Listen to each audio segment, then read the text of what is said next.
আজকের রেসিপিটা একদম অন্যরকম, তো সবাই সাথে থেকো। হ্যালো এভরিওয়ান, আমি মহাশ্বেতা, আমার কিচেনে সবাইকে স্বাগত। আজকে আমি দেখাবো পুর ভরা করেলা। তো এইটাকে আমি ভালো করে ধুয়ে নিয়েছি। ধুয়ে নিয়ে এটাকে একটু কাট করব, সামান্য অল্প অল্প করে এটাকে একটু কাট করে নেব। নিয়ে এটা গায়ে যে ছাল আছে এটাকে ছাড়াবো। কোনো কিছুই এটার ফেলা যাবে না। একটু কচি উচ্ছে হলে ভালো হয়, পাকা উচ্ছে হলে ওই ভেতরের মশলাগুলো সব লাগবে, যার জন্য কিছুই ফেলার নেই। ভালো করে ছালটা ছাড়িয়ে নেব।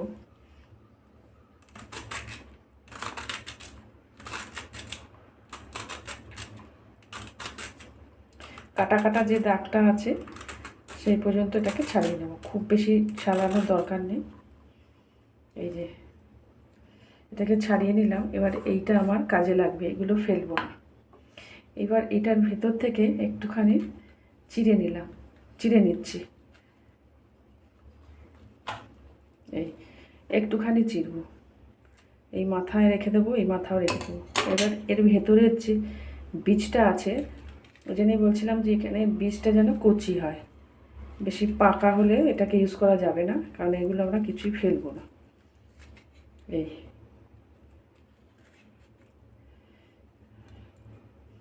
এইভাবে বীজটা এমনি বের করে নিচ্ছি।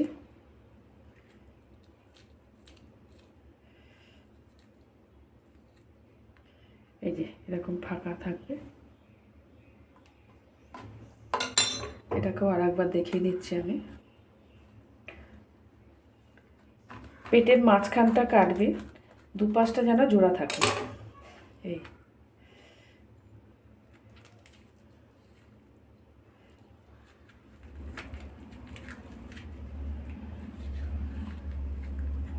এই বীজটা আমি বের করে নিয়েছি।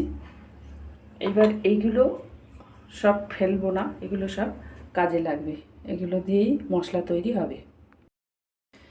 আমি সব এরকম ছাড়িয়ে নিয়েছি। এইবার এইটার ভেতরে, এইটাও ফেলে নিই, এটাও রেখে দিয়েছি। আর এটার ভেতরে নুন দিয়ে কমসে কম 3 থেকে 4 ঘন্টা আমি এটাকে ভিজিয়ে রাখবো, মাখিয়ে রেখে দেব 3 থেকে 4 ঘন্টা, যাতে নুনের সাহায্যে তেতোটাও চলে যাবে আর এটা সফট হয়ে যাবে, নরম হয়ে যাবে। এটা যদি আমি সঙ্গে সঙ্গে করি তাহলে কিন্তু ভালো হবে না।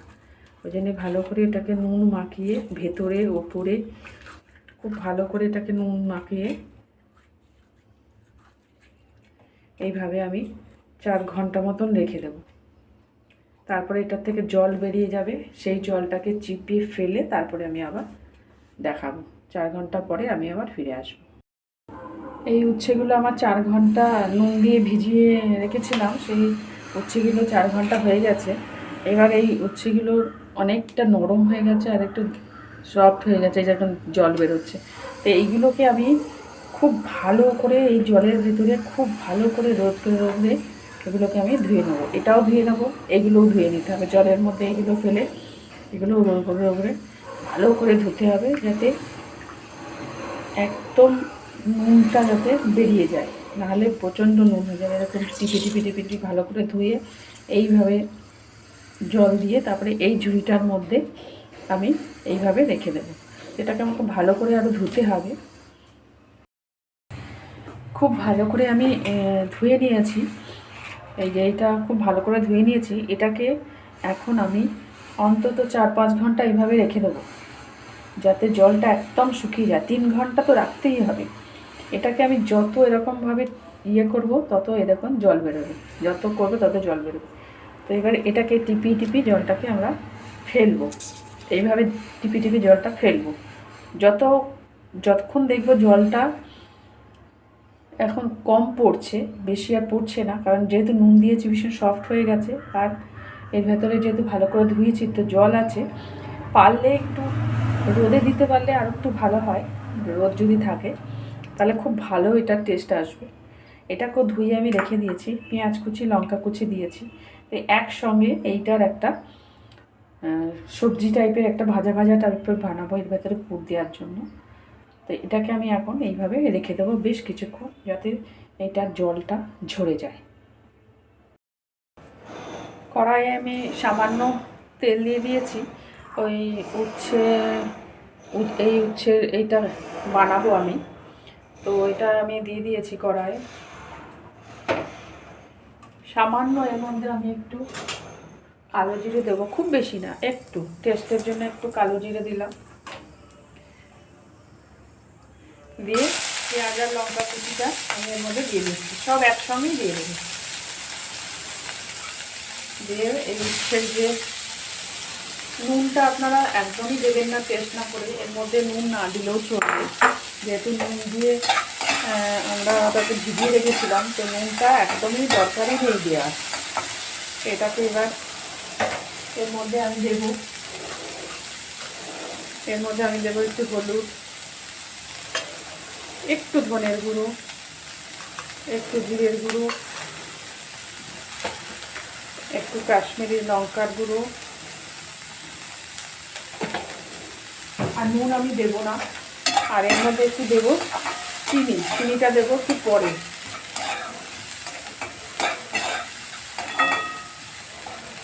এটাকে এইভাবে একদম একটা ভাজা ভাজা মতন করে ফেলবো। শেষের দিকে একটুখানি গুড় দেবো, আমি চিনি তো দিই না, গুড় দেবো। তো একদম ভাজা ভাজা করে এটাকে এইভাবে রেখে দিতে হবে, একদম যতক্ষণ জল না শুকিয়ে যাচ্ছে ততক্ষণ এটাকে ভাজতে হবে। আর এর মধ্যে নুন কিন্তু একদমই দেওয়া যাবে না।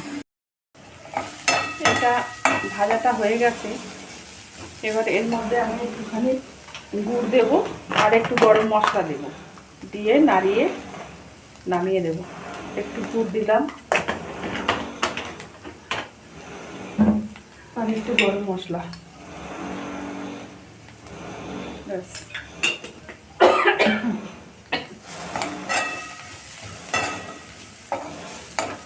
ব্যাস, এটাকে নামিয়ে এটা রেডি হয়ে গেছে। এবার এটা ঠান্ডা হবে। এটা ঠান্ডা হওয়ার পরে উচ্ছের মধ্যে পুরগুলো ভরে ভাজবো। আর এইদিকে এটা দেখাই, এই জিনিসটা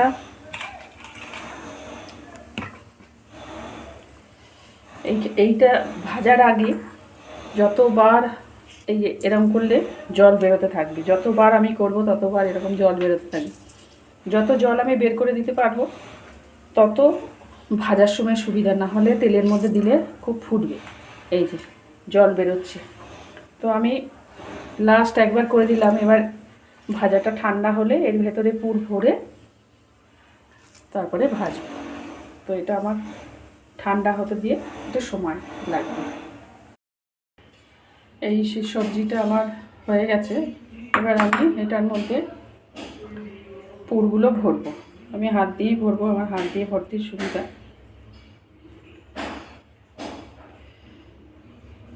খুব ঠুসে ঠুসে ভরবো না, খুব ঠুসে ঠুসে ভরলে কি হয়, সব ভাজার সময় বেরিয়ে যায়। তো সব কটাই যেন ধরে যায়, এরকম ব্যালেন্স করে আমি এই সবজিগুলো ভরে নেব। এই যে আমার সব ভরা হয়ে গেছে এইভাবে। তো আমি যেটা করি, আমি করব এবার, যেহেতু মুখটা খোলা রয়েছে, তো চারিদিকে এটাকে এইভাবে মুখটাকে দিয়ে আমি একটু সুতো বেঁধে দিই এখানে, যাতে মশলাটা বাইরে না চলে আসে। আর বেঁধে না দিয়ে ভাজলে কি হয়, বাইরে বেরিয়ে আসার চান্সটা খুব থাকে। তো এই সুতোটাকে আমি এইভাবে পেঁচাতে থাকবো, এইভাবে পেঁচাতে থাকবো, তাহলে মশলাগুলো বেরিয়ে আসবে। যতটা সম্ভব আমি এরকম পেঁচাতে থাকি। এই দেখুন, এইভাবে পেঁচাচ্ছি। তো এইভাবে আমি সব কটা পেঁচাবো, পেঁচিয়ে জাস্ট ছেড়ে দেবো। ডিট ফিট দেওয়ার কিছু দরকার নেই, তাহলে মশলাটা ভাজার সময় বেরোবে না।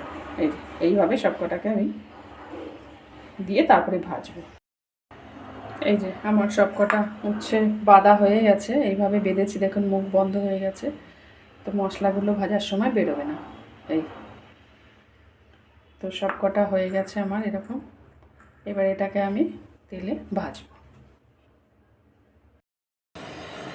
এবার আমি উচ্ছেটা ভাজার জন্য গ্যাসে তেল দিয়েছি, আর কড়াইয়ে তেল দিয়েছি, সরি গ্যাসে না, তেল দিয়ে দিয়েছি এবং খুব হাই ফ্লেমে তেলটাকে গরম করে একদম লো করে দিতে হবে। একদম লো ছাড়া এটাতে ভাজাই যাবে না। হাইতে ভাজলে একদম কাঁচা থেকে যাবে। তো আমি হাই করে, তেলটা গরম হয়ে গেছে, তো আমি একদম লো করে দিলাম। দিয়ে এইবার আমি এটাকে সব কটাকে দিয়ে দিচ্ছি। এটা একটু দেরি হবে ভাজতে, যেহেতু পুরো না ভাজলে কি হবে, শক্ত শক্ত হয়ে যাবে। তো এইরকম লোভাবে দিয়ে আমি এটাকে ঢেকে দেব।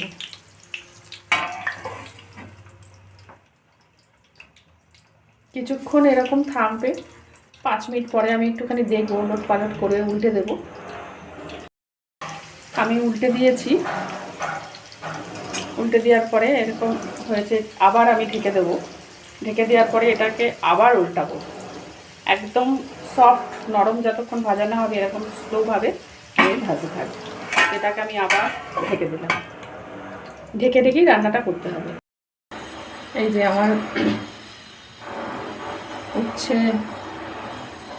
পুর ভরা উচ্ছে হয়ে গেছে। কেমন হয়েছে একটু জানিও। পুরো ভাজাটা একদম পারফেক্ট ভাজা হয়েছে, এরকমভাবেই করতে হবে। কেমন হলো একটু জানিও, ভালো লাগলে একটু কমেন্টস করে দিও। ভালো থেকো, সুস্থ থেকো, থ্যাংক ইউ সো মাচ। কেমন হয়েছে জানিও কিন্তু একটু।